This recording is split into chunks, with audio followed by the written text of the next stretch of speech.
नमस्कार, देश की बात में आप सभी का स्वागत है। मैं हूं आपके साथ यशस्वी। रुक करेंगे खबरों का, लेकिन उससे पहले एक नजर सुर्खियों पर।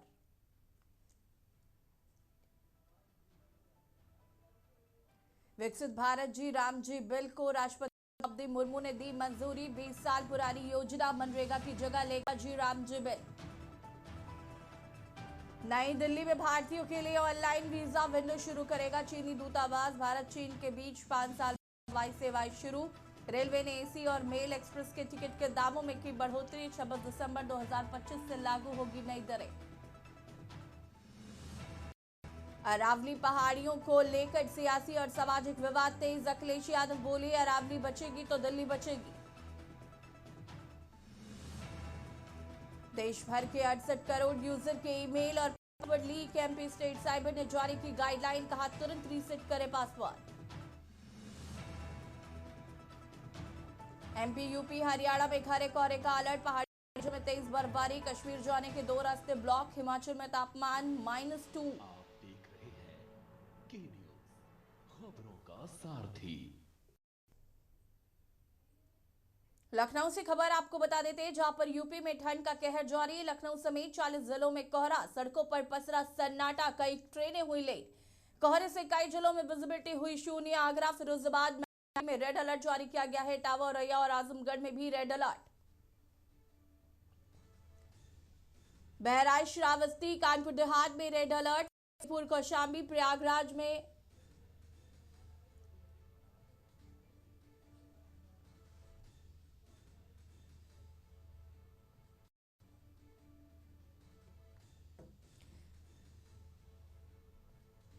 आगरा, फिरोजाबाद, मैनपुरी में रेड अलर्ट जारी।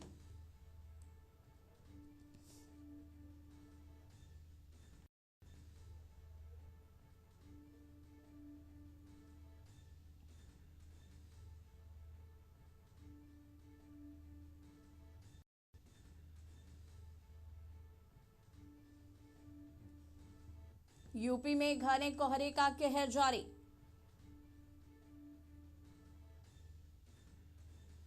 विजिबिलिटी हुई शून्य। कई ट्रेनें हुई लेट। सड़कों पर पसरा सन्नाटा।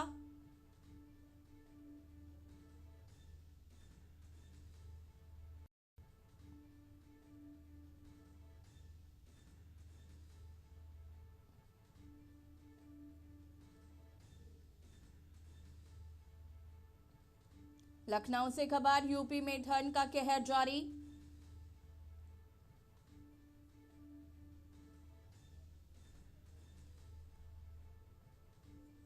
कोहरे से कई विजिबिलिटी हुई शून्य।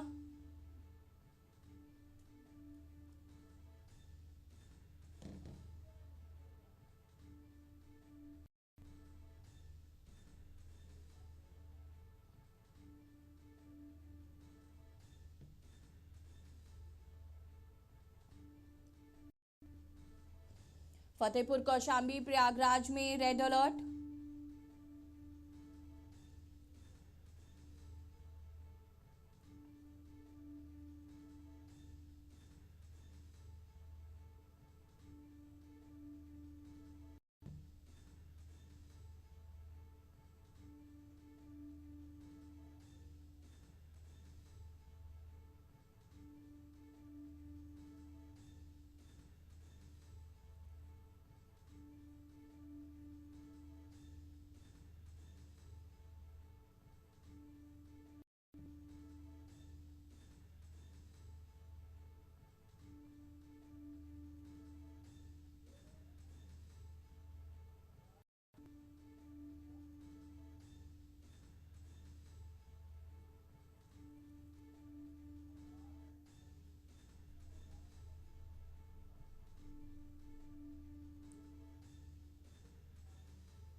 और इसी खबर पर ज्यादा जानकारी के लिए संवाददाता अबरार अली हमारे साथ सीतापुर से जुड़ चुके हैं। अबरार, सीतापुर की बात करें तो क्या कुछ स्थिति है सीतापुर में? सीतापुर की बात किया तो सीतापुर में लगातार सुबह से ही यहाँ पर घना कोहरा छाया हुआ है, जिसके चलते विजुअलिटी इतनी कम हो चुकी है, लोग जो है दिन में भी लाइट जलाकर चलने को मजबूर हो गए। इसके अलावा जो है स्कूल जाने वाले छात्र हैं वो भी जो है यहाँ पर जा रहे हैं, लेकिन ठिठुरते हुए नजर आ रहे हैं। तो कहीं ना कहीं जो प्रशासन की तरफ से बताया गया कि हर चौराहे पर जो है अलाव की व्यवस्था की गई है, इसके अलावा रैन बसेरे की व्यवस्था की गई है, लेकिन कोहरा है तो लगातार बढ़ता जा रहा है, जिसके चलते लोगों को काफी दिक्कतों का सामना करना पड़ रहा है। और जो यहाँ की गाड़ियां हैं वो कभी रेंगते हुए देखी जा रही हैं। तो ऐसे में घने कोहरे के चलते लोग ठिठुरने को मजबूर है और जिससे ठंड बढ़ चुकी है। ऐसे में मवेशियों के लिए भी सबसे बड़ी समस्या आ गई है। जो नाला है वहां पर भी डीएम की तरफ से ये व्यवस्था की गई है कि वहां पर तिरपाल और अलाव की व्यवस्था की जाए। इसके अलावा जिलाधिकारी द्वारा लगातार निर्देश दिए जा रहे हैं कि कोई भी ऐसा व्यक्ति है वो जो ठिठुरते हुए नजर आए तो उसे कंबल और इसकी व्यवस्था की जाए और अवेलेबल कराया जाए। तो कहीं ना कहीं जिलाधिकारी पूरी तरीके से मुस्तैद है और ठंड है कि इस पर पड़ती ही जा रही है। जी, रैन बसेरों की व्यवस्था की गई है क्या अबरार? ये सीतापुर में रैन बसेरों की व्यवस्था की गई है। यहाँ पर जो है हर रैन बसेरे में एक व्यक्ति को बिठाया गया है, जहाँ पर वो हर व्यक्ति के आने वाले के आधार कार्ड और जो है ये चेक करता है और इसके बाद ही वहाँ पर एंट्री देता है, जिससे कोई अप्रिय घटना ना हो। तो कहीं ना कहीं जिला प्रशासन है, जिला अधिकारी है, वो लगातार मुस्तैद हैं और इसको लेकर लगातार कार्रवाई भी की जा रही है। और बिहार क्षेत्र की बात की जाए तो वहां पर भी ऐसी व्यवस्था की गई है, लेकिन ऐसा अभी गांव क्षेत्र में नहीं नजर आ रहा है। ऐसे में अगर बात की जाए भीषण ठंड के चलते तो जिला अस्पताल में भी हमारे बच्चे हैं ठंड से पीड़ित होते हैं, उनकी भी बढ़ती जा रही है। तो ऐसे में डॉक्टरों द्वारा भी बताया जा रहा है कि ऐसे में जो बच्चे हैं जो बाहर ना निकले जिससे उनका ठंड से बचाया जा सके। सीतापुर में स्कूल की टाइमिंग्स में बदलाव किए गए हैं या स्कूलों को बंद कर दिया गया है अबरार? क्योंकि जिस तरीके की ठंड पड़ रही है या जिस तरीके से सुबह से विजिबिलिटी बिल्कुल शून्य है, ऐसे में स्कूलों को बंद किया गया है या फिर अभी सिर्फ टाइमिंग्स में बदलाव किए गए हैं?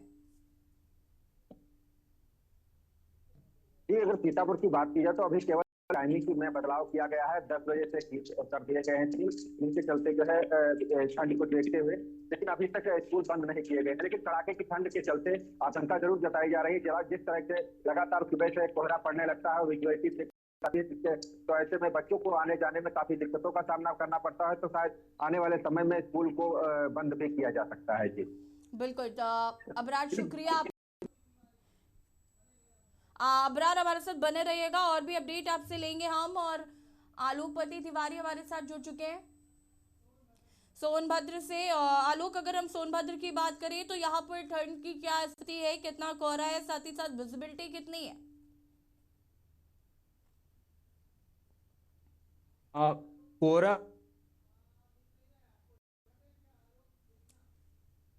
भी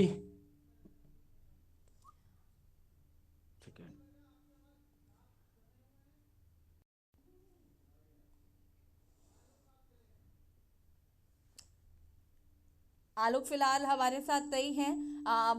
बात करें आपको लखनऊ 40 जिलों में कोहरा सुबह से ही विजिबिलिटी जो है वो जगह जगह पर शून्य देखने को मिल रही है। कई ट्रेनें लेट हुई हैं। जो बच्चे स्कूल जा रहे हैं उन्हें काफी समस्याओं का सामना करना पड़ रहा है। हालांकि जिलाधिकारियों द्वारा लगातार निर्देशित किया गया है, रैन बसेरों की व्यवस्थाएं की गई हैं। यूपी में लगातार ठंड का कहर जारी। आपको बता दें कि आज 40 कोहरे का अलर्ट जारी किया गया है। सड़कों पर सन्नाटा है, कई ट्रेनें लेट हुई हैं। कोहरे से कई जिलों में विजिबिलिटी हुई शून्य।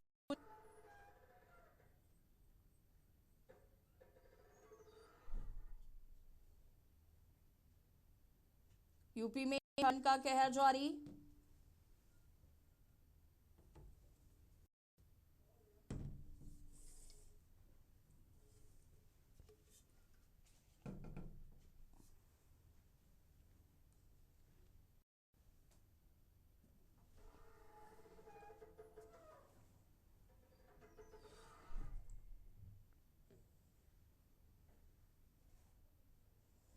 लखनऊ समेत 40 जिलों में कोहरा। आलोकपति तिवारी हमारे साथ एक बार फिर से जुड़ चुके हैं। आलोक जी, आपको आवाज मिल रही है मेरी? जी मैम, आवाज बिल्कुल आ रही है। आलोक, अगर हम बात करें सोनभद्र की तो यहाँ पर क्या स्थिति है ठंड को लेकर? जी, अगर ठंड को देखा जाए तो आज अगर देखा जाए तो ठंड यानी अगर डिस्टेंस जो कोहरे का है वो करीब 30 से 31 मीटर ही देखने को मिल रहा है। और यहाँ पर जिला प्रशासन द्वारा अलर्ट जारी किया गया है लोगों को, यानी ठंड से राहत पाने के लिए तमाम अलाव उलाव की व्यवस्था की गई है। और उसके जी। साथ साथ गरीब मजदूरों में जो गरीब लोग असहाय हैं, रोड के किनारे जो सोते रहते हैं, तो उन्हें रैन बसेरा का भी व्यवस्था किया गया है। और यहाँ पे मजिस्ट्रेट लगातार चक्रमण करते हुए भी रात्रि में नजर में आए।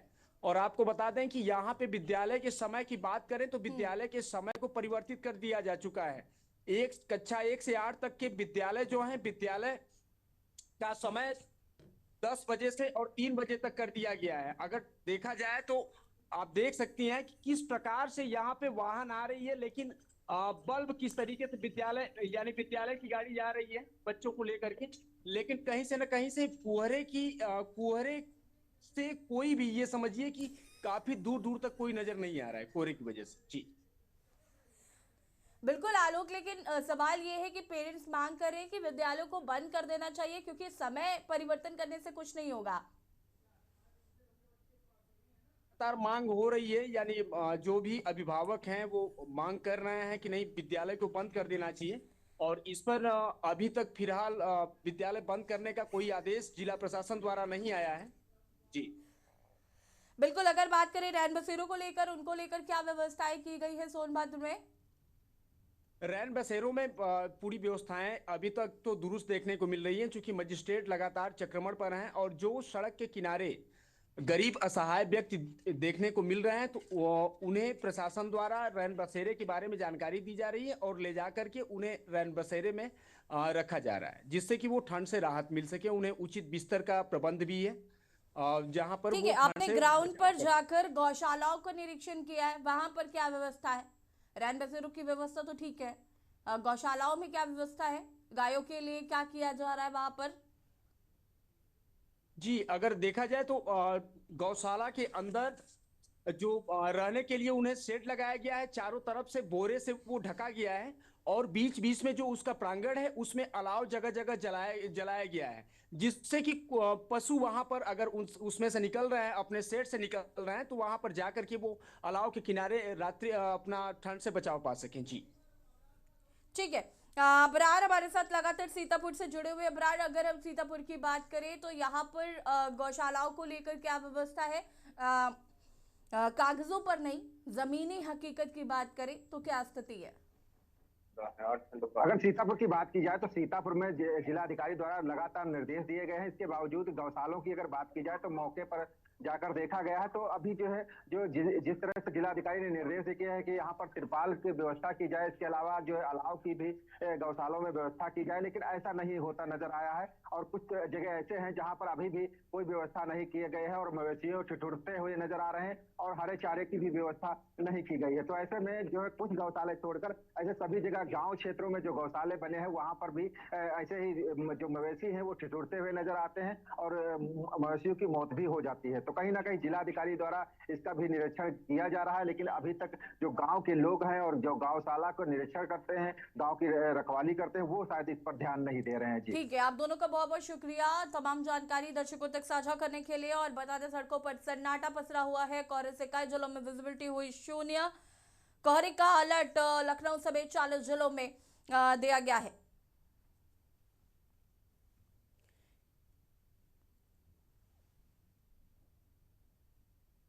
कई ट्रेनें लेट, यातायात पूरी तरीके से बाधित है, विजिबिलिटी शून्य।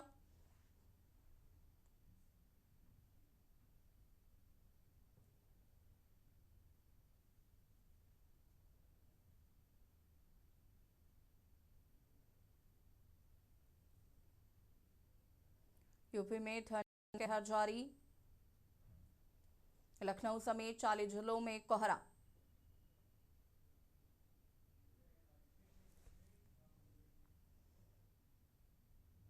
और यहाँ रुकेंगे छोटे से ब्रेक के लिए। जौल हाजिर।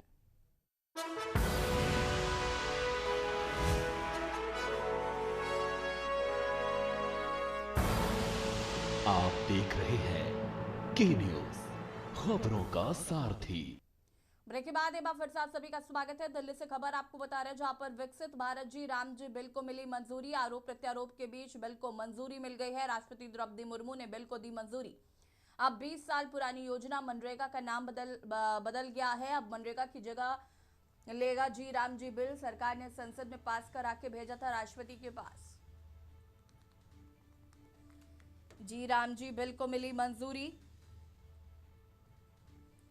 20 साल बाद मनरेगा का नाम बदलकर हो गया है जी राम जी बिल। बता दें आपको कि विपक्ष ने इसको लेकर सदन में जमकर हंगामा किया था।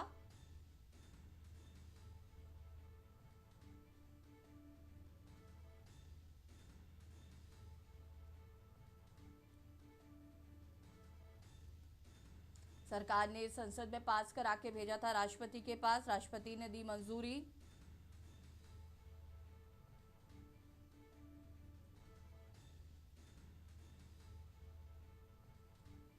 विकसित भारत जी राम जी बिल को मिली मंजूरी।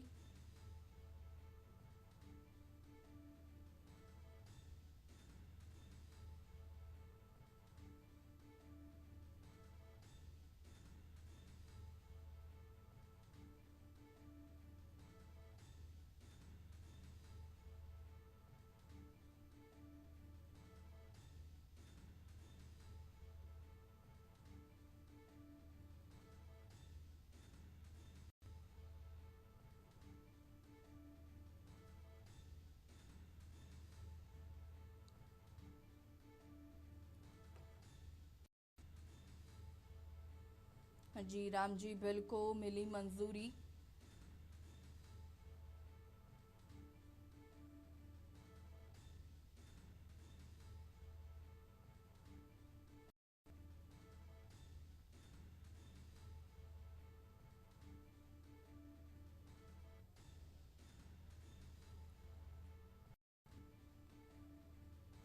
और इसी खबर पर ज्यादा जानकारी के लिए विशेष संवाददाता अखिलेश जी हमारे साथ जुड़ चुके हैं। अखिलेश जी, क्या कुछ जानकारी है? मनरेगा का नाम बदलकर जी राम जी बिल रख दिया गया है। राष्ट्रपति द्रौपदी मुर्मू ने भी इस बिल पर मुहर लगा दी है। देखिए, मनरेगा कानून को खत्म करने यानी उसका नाम बदलने के साथ ही साथ विकसित भारत जी राम जी कानून को लाए गए केंद्र सरकार के तरफ से संसद के दोनों सदनों में पास कराया गया। लोकसभा और राज्यसभा में पास होने के बाद केंद्र सरकार ने इस कानून को पारित करने के लिए और पूर्णतः मंजूरी देने के लिए राष्ट्रपति के अनुमोदन के लिए राष्ट्रपति द्रौपदी मुर्मू के पास भेजा था।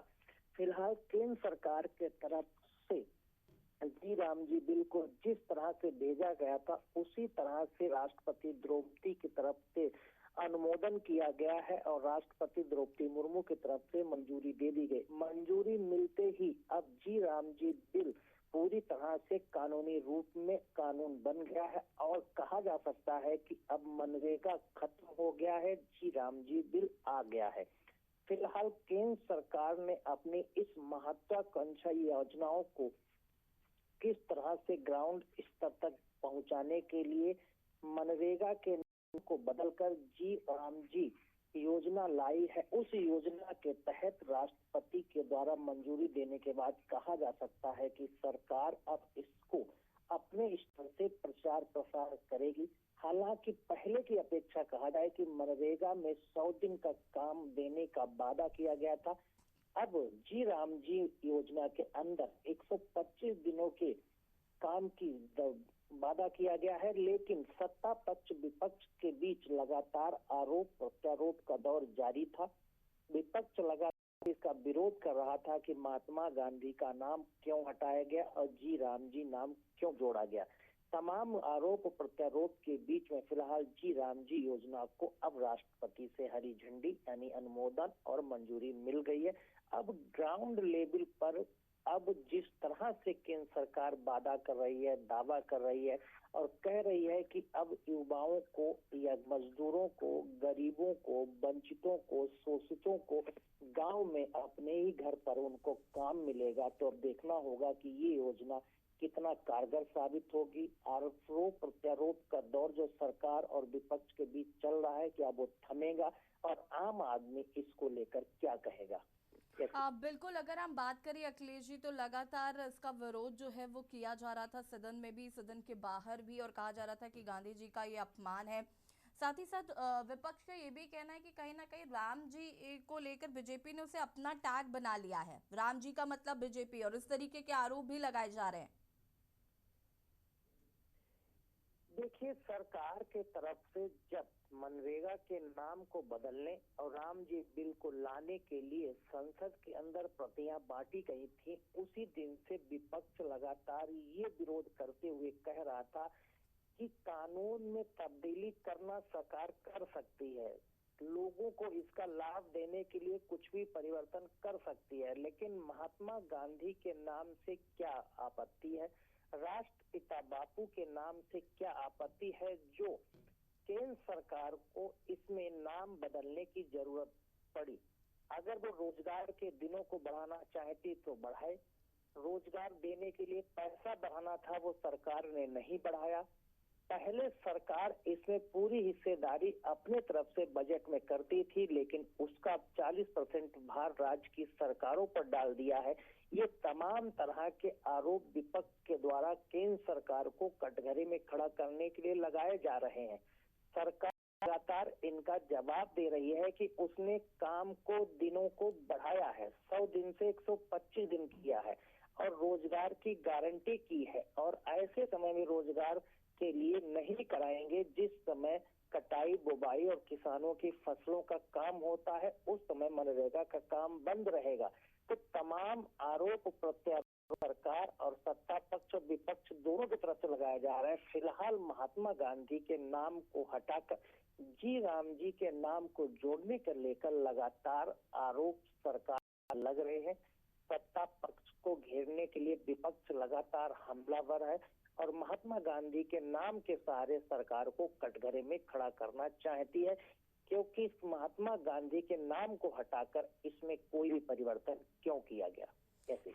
ठीक है अखिलेश जी, वापस बहुत बहुत शुक्रिया आपका जानकारी साझा करने के लिए। बने रहिएगा हमारे साथ, और भी अपडेट आपसे लेंगे। सरकार ने संसद में पास करा के भेजा था राष्ट्रपति के पास, राष्ट्रपति ने दी मंजूरी। अब मनरेगा का नाम बदलकर जी राम जी बिल हो चुका है। विकसित भारत जी राम जी बिल को मिली मंजूरी।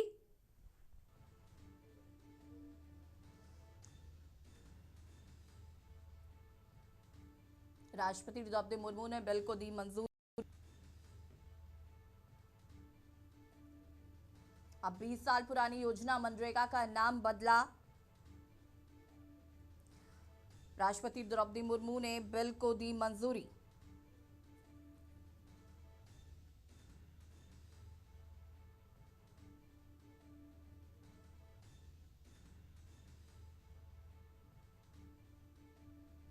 सरकार ने संसद में पास करा के भेजा था राष्ट्रपति के पास।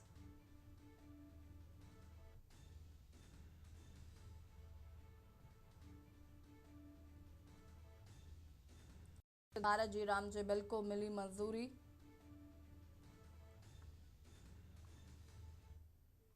और दिल्ली से खबर, जहां पर केंद्रीय मंत्री जेपी नड्डा छत्तीसगढ़ के दौरे पर रहेंगे। जांजगीर चांपा जिले में आयोजित कार्यक्रम में होंगे शामिल। छत्तीसगढ़ सरकार आयोजित कर रही है जनादेश पर्व कार्यक्रम। विष्णुदेव सरकार के 2 साल पूरे होने पर कार्यक्रम आयोजित किया जा रहा है। मुख्यमंत्री की अगुवाई में हो रहा है जनादेश पर्व कार्यक्रम। जेपी नड्डा मुख्य अतिथि के तौर पर कार्यक्रम में होंगे शामिल। विष्णुदेव साय सरकार के 2 साल पूरे होने पर हो रहा है कार्यक्रम। जेपी नड्डा मुख्य अतिथि के तौर पर होंगे शामिल। छत्तीसगढ़ सरकार आयोजित कर रही है जनादेश पर्व कार्यक्रम। मुख्यमंत्री की अगुवाई में हो रहा है जनादेश पर्व कार्यक्रम।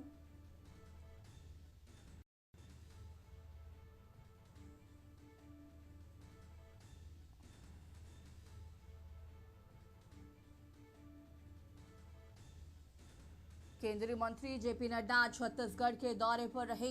से खबर आपको बता रहे हैं।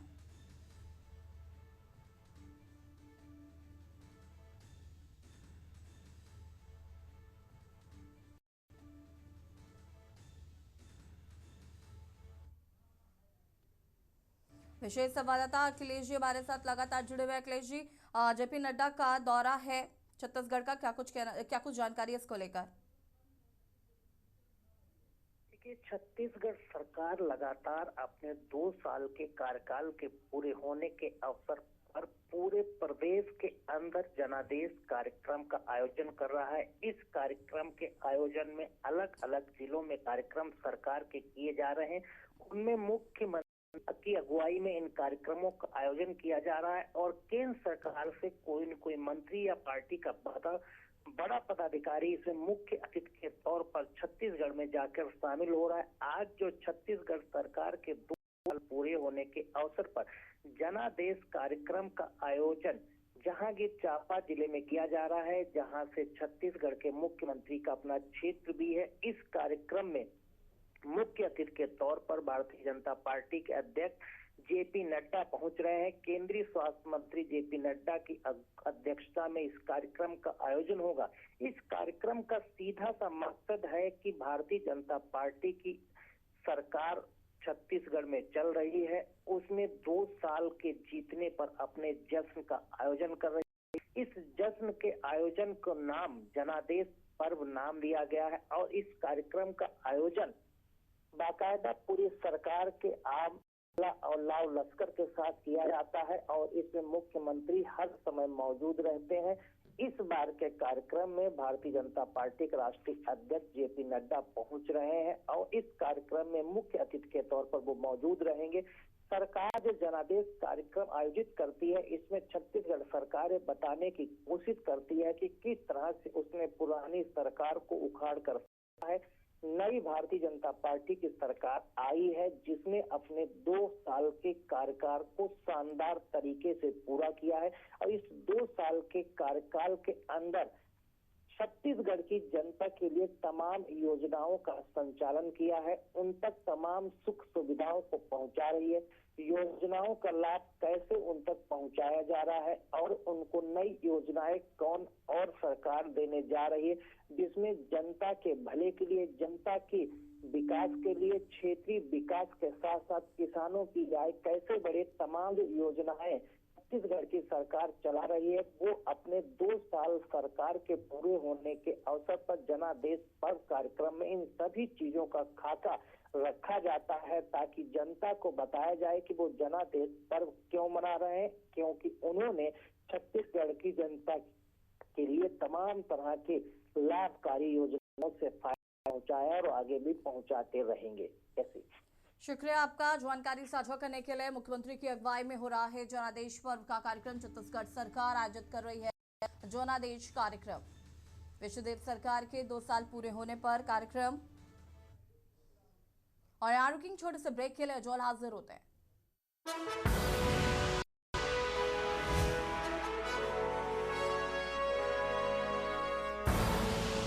आप देख रहे हैं के न्यूज, खबरों का सारथी। ब्रेक के बाद एक बार फिर से आप सभी का स्वागत है और दिल्ली से खबर आपको बता देते हैं, जहां पर अगस्ता वेस्टलैंड हेलीकॉप्टर मामले में आज होगी सुनवाई। अगस्ता वेस्टलैंड हेलीकॉप्टर खरीद भ्रष्टाचार के मामले में आज सुनवाई होनी है। भ्रष्टाचार में आरोपी और बचालिए क्रिश्चियन मिशेल ने दायर की है अर्जी। इस अर्जी पर सुनवाई करेगा दिल्ली का राउस रेवेन्यू कोर्ट।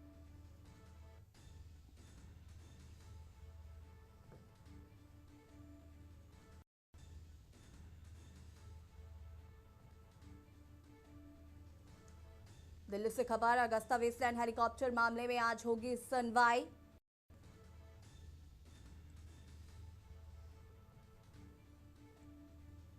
भ्रष्टाचार में आरोपी और बचालिया क्रिश्चियन मिशेल ने दायर की है अर्जी।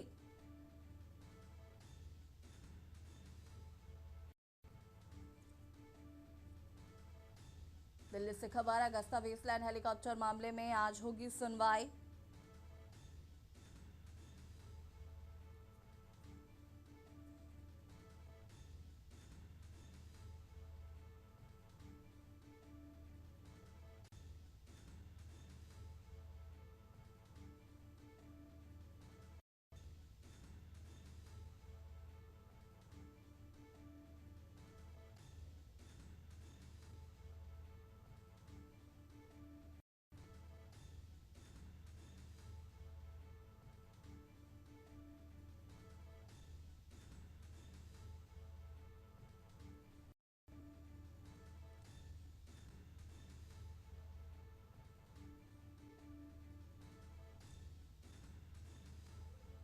और इसी खबर पर ज्यादा जानकारी के लिए विशेष संवाददाता अखिलेश जी हमारे साथ जुड़ चुके हैं। अखिलेश जी, क्या कुछ जानकारी? अगस्ता वेस्टलैंड हेलीकॉप्टर मामले में आज सुनवाई होनी है।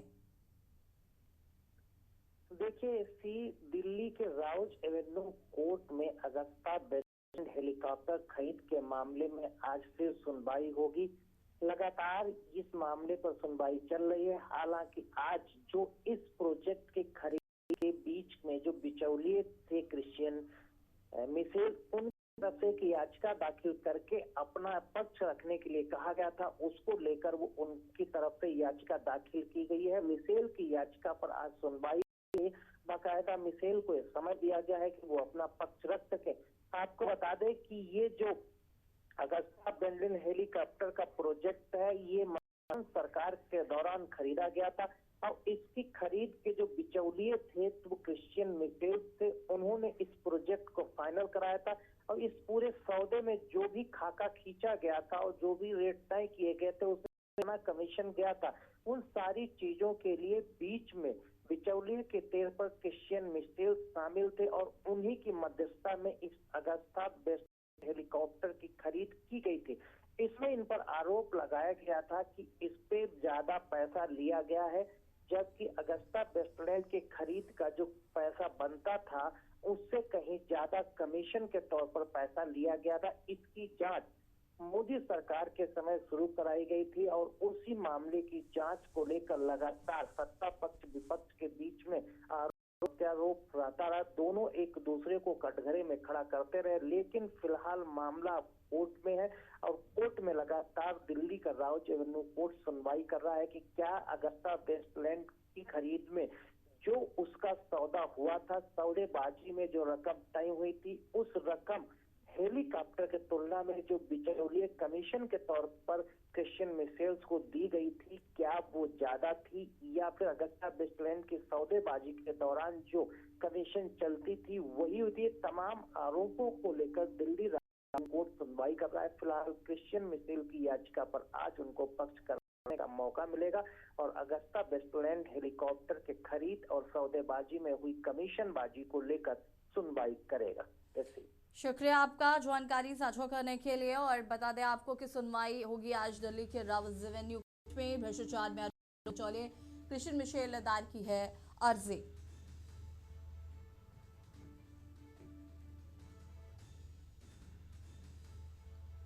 अगस्ता वेस्टलैंड हेलीकॉप्टर मामले में आज होगी सुनवाई। दिल्ली की राउज एवेन्यू कोर्ट में आज होगी सुनवाई।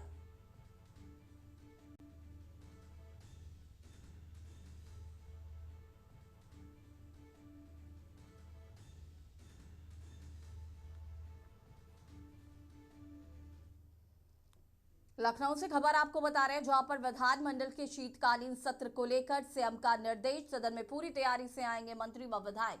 विपक्ष के हर सवाल का देंगे दमदारी से जवाब। विपक्ष के गलत आरोपों का भी शानदार व तार्किक देंगे जवाब। वंदे मातरम पर चर्चा के दौरान सभी विधायक की मौजूदगी।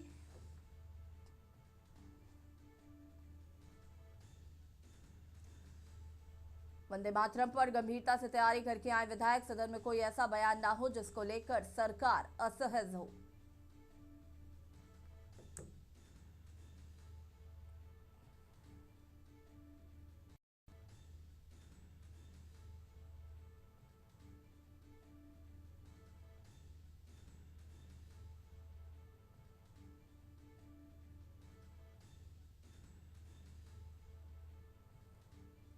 विधानमंडल के शीतकालीन सत्र को लेकर सीएम का निर्देश।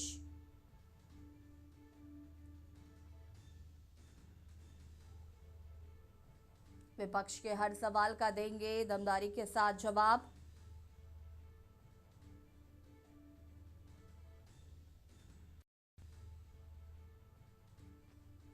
विपक्ष के गलत आरोपों का भी शालीनता व तार्किक देंगे जवाब। विपक्ष के गलत आरोपों का भी शालीनता और तार्किक के साथ देंगे जवाब। वंदे मातरम पर गंभीरता से तैयारी करके आए विधायक। सदन में कोई ऐसा बयान ना हो जिसको लेकर सरकार असहज हो।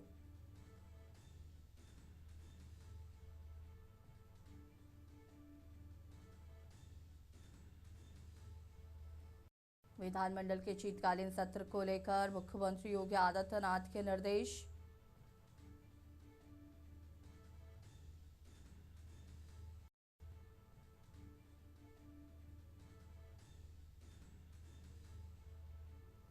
विपक्ष के गलत आरोपों का भी शालीनता व तार्किक ढंग से देंगे जवाब।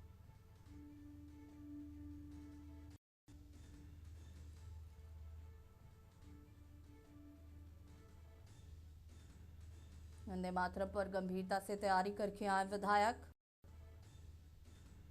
सदन में कोई ऐसा बयान न हो जिसको लेकर सरकार असहज हो। विधानमंडल के शीतकालीन सत्र को लेकर सीएम के निर्देश।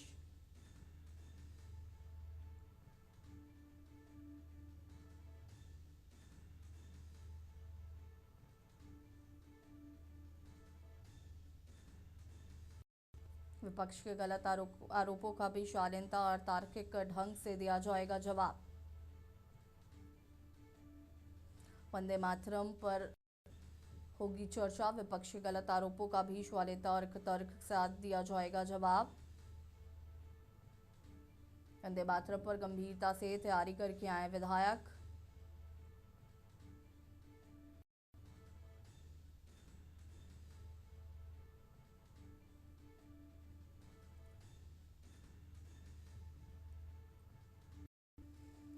विधानमंडल के शीतकालीन सत्र को लेकर मुख्यमंत्री योगी आदित्यनाथ के निर्देश।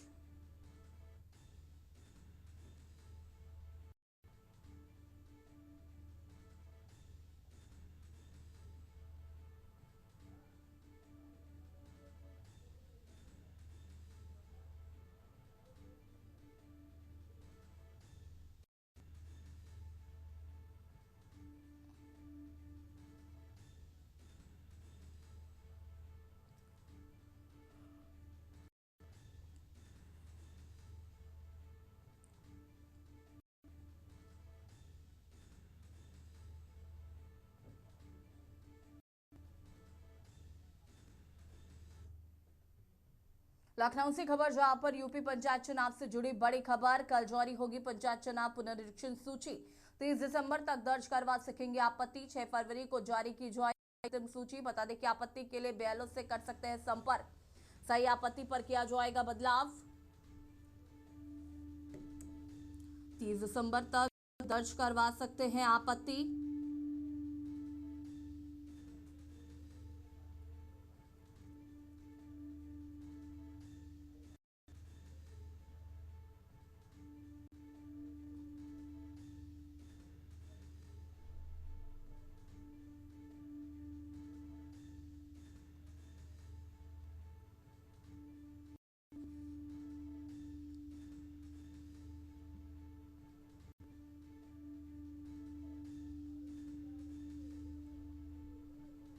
यूपी पंचायत चुनाव से जुड़ी बड़ी खबर आपको बता रहे हैं।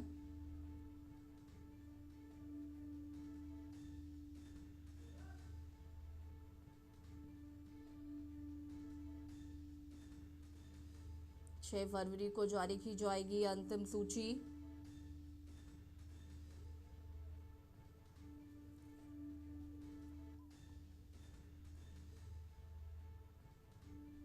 और इसी खबर पर ज्यादा जानकारी के लिए संवाददाता मनीष तिवारी हमारे साथ जुड़ चुके हैं। मनीष, क्या कुछ जानकारी है इस पूरे मामले को लेकर?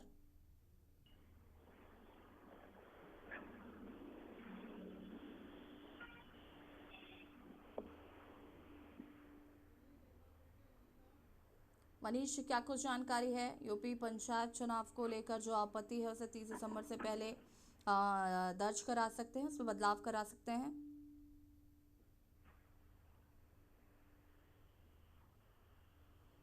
मनीष, आवाज आ रही है आपको?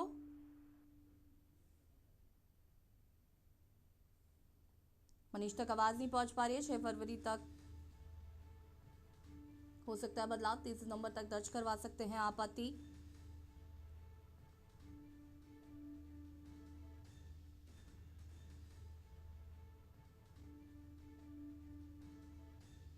आपत्ति के लिए BLO से कर सकते हैं संपर्क। सही आपत्ति पर किया जाएगा बदलाव। यूपी पंचायत चुनाव से जुड़ी बड़ी खबर आपको बता रहे हैं।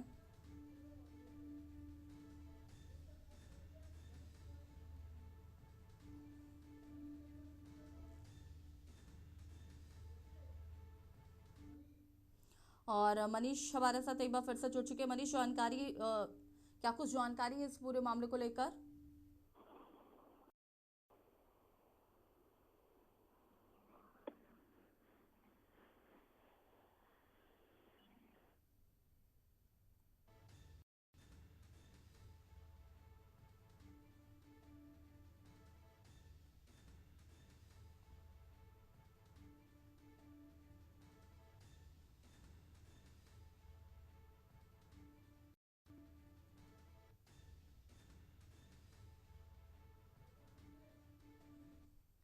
मनीष जी, आवाज मिल रही है आपको? जी बिल्कुल। अगर जिस प्रकार से देखा जाए पंचायत चुनाव के आने का समय है और जिस प्रकार से जो है पंचायत चुनाव की जो मतदाता की पूर्ण रजिस्टर सूची है वो कल जो है जारी हो जाएगी और उसमें किसी प्रकार की जो भी कमियां या जिसको जो भी अपनी आपत्ति दर्ज करनी है उसे 30 दिसंबर तक उसके पास समय रहेगा और उसके बाद जो है 6 फरवरी को पूरी अंतिम सूची जो है जारी कर दी जाएगी। तो कहा जाए जिस प्रकार से आपत्ति के लिए जो है संबंधित बीएलओ से आप अपना संपर्क कर सकते हैं और जिस प्रकार से जो है पंचायत चुनाव को लेकर के जो है ये तैयारी चल रही है और इसी तैयारी के चलते जो मतदाता सूची को कल जारी किया जाएगा और संशोधन के लिए जो है बीएलओ से मिल करके जो है अपनी आपत्ति जता करके अगर किसी प्रकार की कोई प्रॉब्लम है या कोई नाम कट गया है या कुछ आपके नाम में कुछ गलत लिखा हुआ है तब भी आप जाकर के बीएलओ से जाकर के अपनी आपत्ति दर्ज करा करके उसका नवीनीकरण करा सकते हैं। जी शुक्रिया आपका जानकारी साझा करने के लिए मनीष जी। और बता दें आपको कि यूपी पंचायत चुनाव से जुड़ी बड़ी खबर, कल जारी होगा पंचायत चुनाव आरक्षण की सूची।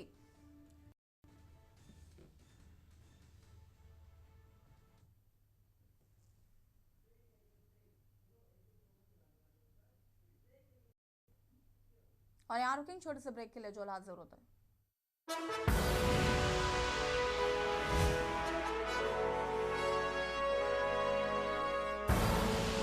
आप देख रहे हैं के खबरों का। ब्रेक के बाद फिर से आप सभी का स्वागत है। लखनऊ से खबर आपको बता देते हैं, जहां पर सपा नेत्री सुमैया राणा ने इंटरव्यू देने से किया इंकार। पाकिस्तानी पत्रकार को इंटरव्यू देने से किया इंकार। पाक से कॉल कर पत्रकार ने इंटरव्यू की कही बातचीत में जस्टिस मार्कंडेय काटजू कलियाना सुमैया राणा ने कॉल रिकॉर्ड कर किया वायरल। सपा नेत्री सुमैया राणा को इंटरव्यू के लिए आया कॉल। पाक से कॉल कर पत्रकार ने इंटरव्यू की कही बात।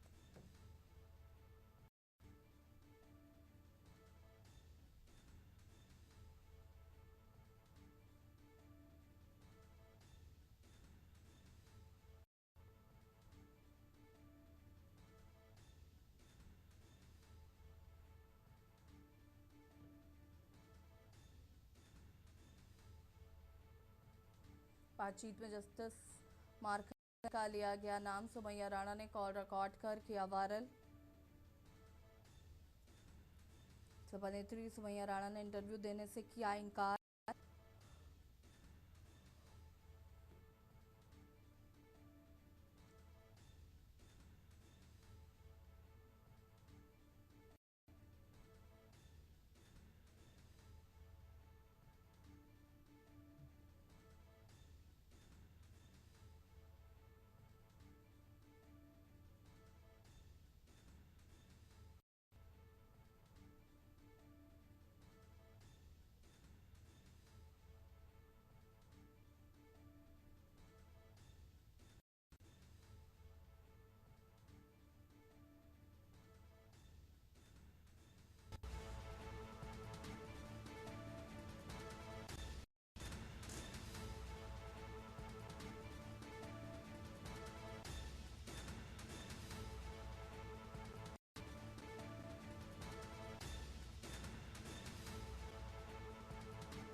बातचीत में जस्टिस मार्कंडे काजू का लिया गया नाम।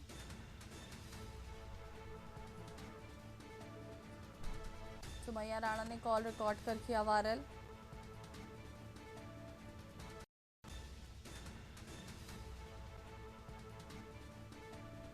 अभिनेत्री सुमैया राणा ने इंटरव्यू देने से किया इनकार।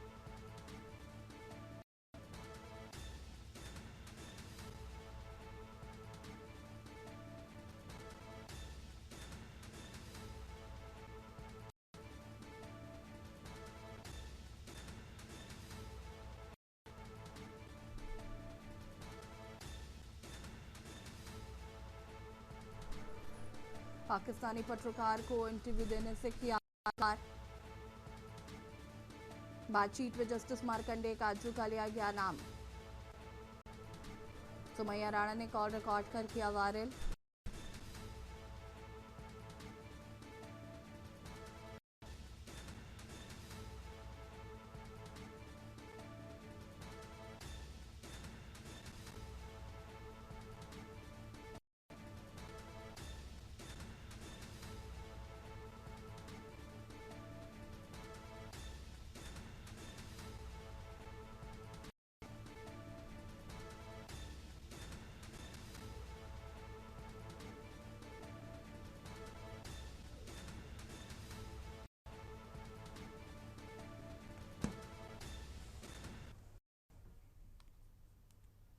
बिजनौर से खबर आपको बता देते हैं, जहां पर कार और डंपर की जोरदार टक्कर। हादसे में कार सवार 4 लोगों की मौत। मृतक झुलसे में होकर लौट रहे थे। नागल थाना क्षेत्र के हरिद्वार रोड की घटना बताई गई है।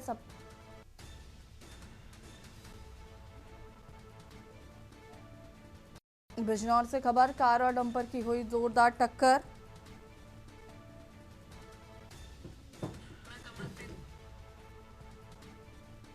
मृतक झुलसे में शामिल होकर लौट रहे थे।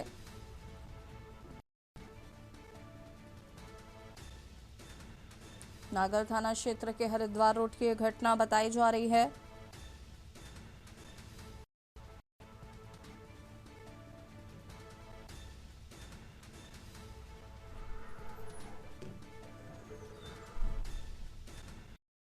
मृतक झुलसे में शामिल होकर लौट रहे थे। नागल थाना क्षेत्र के हरिद्वार रोड की घटना बताई जा रही है।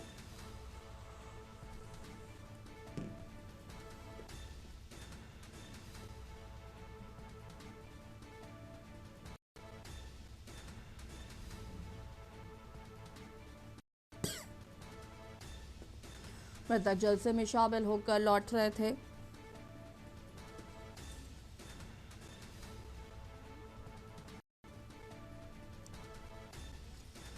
डंपर की हुई जोरदार टक्कर।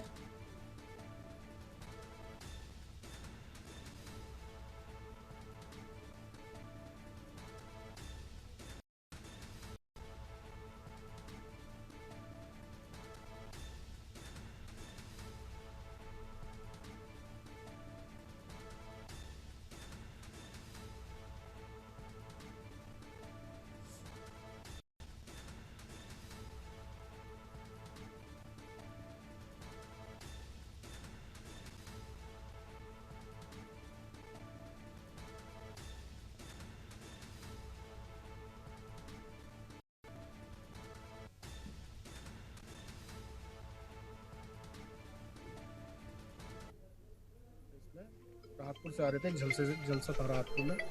वहाँ से आ रहे थे, काली साहब को छोड़ने जा रहे थे। तो रास्ते में ही डंपर से टकरा गई गाड़ी। 4 की डेथ हो गई इसमें। कौन कौन लोग थे इसमें? 2-3 तो हमारे गांव से ही थे और एक कारी साहब थे, कारी इकबाल साहब आलमसरा से। कौन सी गाड़ी थी? क्रेटा गाड़ी थी इनकी, थे चारों, और डंपर से टकराई है। खड़ा हुआ डंपर थे, पीछे से आगे टक्कर हुई? मतलब पीछे से टक्कर हुई है डंपर में। पीछे टक्कर हुई। तो गाड़ी के एयरबैग नहीं खुले? रही है कोई एयरबैग नहीं खुले गाड़ी के, नहीं खुल ये पता नहीं क्या वजह रही है, एयरबैग नहीं खुले। क्योंकि हमारे पास में 4 लोग आए हैं डेड बॉडी के साथ में, तो उनको पीएम में शिफ्ट कर दिया पीएम के लिए। क्रेटा गाड़ी से थे, तो 4 लोग थे उसमें, चारों के चारों जो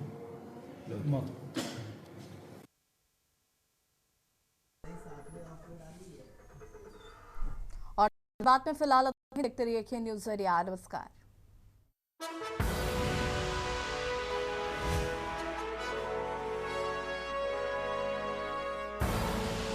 आप देख रहे हैं के न्यूज, खबरों का